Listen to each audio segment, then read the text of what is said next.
n'essayez jamais de convaincre le recruteur en entretien d'embauche. Parce que si vous êtes là, il est déjà convaincu que vous avez toutes les compétences requises. Vous devez donc le persuader.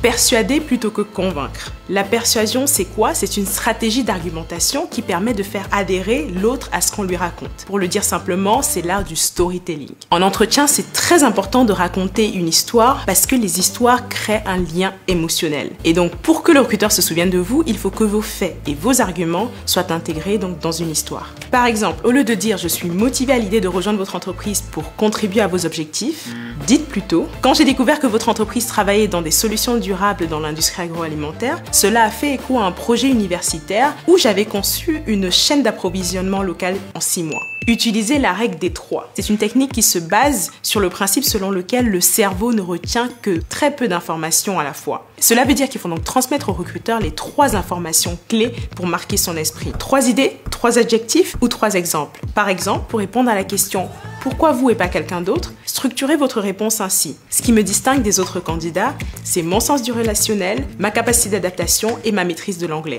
Résultat, on a donc 3 qualités qui sont mises en avant et surtout en lien avec le poste. Faites des pauses stratégiques. En entretien d'embauche, les candidats ont souvent peur du silence, alors que c'est un excellent outil pour une communication efficace et surtout pour influencer la perception du recruteur.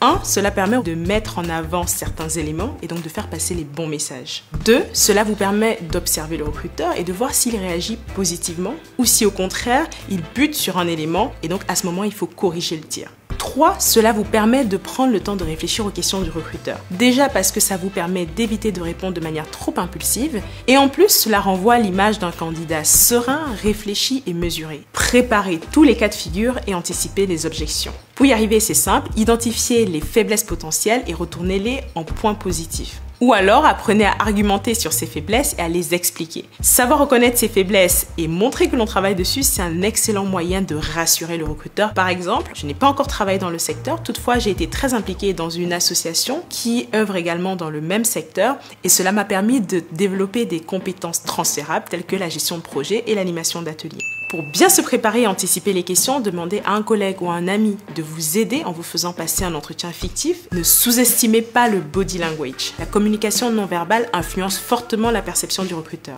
Donc en entretien d'embauche, il faut donc s'assurer de regarder le recruteur pour montrer qu'on a confiance, pratiquer l'écoute active en hochant la tête ou en s'inclinant un petit peu vers l'avant pour montrer de l'intérêt, décroiser ses bras et accompagner ses propos de mouvements naturels, se tenir droit et ancrer ses pieds pour paraître stable et assuré.